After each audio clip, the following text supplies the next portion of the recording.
Stop के हजुरले पनि WhatsAppको लागि अहिलेसम्म युजर नेम रिजर्भ गर्नुभएको छैन? दाजुको भिडियोमा रहेर म त्यही सिकाउँछु कि WhatsAppमा आफ्नो युजर नेमको लागि रिजर्भ कसरी गर्ने।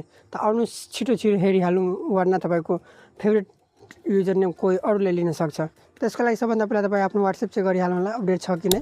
अपडेट छ भने तपाईँमा पनि यो फिचर आइहाल्यो होला। अपडेट छैन भने एकचोटि अपडेट गरिहाल्नु होला। अनि अपडेट गरेपछि यहाँबाट जानु होला WhatsAppमा गएपछि यहाँबाट 3 डट हेर्न सक्नुहुन्छ, त्यसमा क्लिक गर्नु होला। अनि त्यसपछि यहाँबाट सेटिङमा क्लिक गर्नु।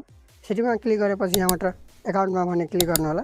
एकाउन्ट पछि यहाँ हेर्न सक्नुहुन्छ युजर नेम, यहाँबाट युजर नेममा क्लिक गर्नु होला। युजरमा क्रिएट युजर नेम, अनि यहाँबाट तपाईँ आफ्नो युजर नेम रिजर्भ गर्न सक्नुहुन्छ।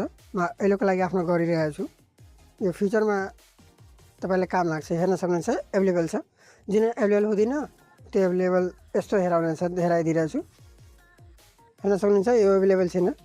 अनि त्यसपछि म आफ्नो कास्ट लेखेपछि हेर्न सक्नुहुन्छ यो एभाइलेबल छ। अनि यहाँबाट हेर्न सक्नुहुन्छ यो तपाईँ यसलाई क्लेम गर्न सक्नुहुन्छ। अनि त्यसपछि यहाँ नेक्स्टमा क्लिक गर्नु होला। यति गरेपछि हेर्न सक्नुहुन्छ तपाईँमा आइहाल्यो होला यो युजर नेम रिजर्भ भनेर। यहाँबाट डनमा क्लिक गरिदिनु होला। यति गरेपछि तपाईँको युजर नेम रिजर्भ भइहाल्छ। आजको भिडियोमा बस यति नै। भिडियो मन परेमा लाइक गरिदिनु होला अनि च्यानललाई सब्सक्राइब गरिहाल्नु होला।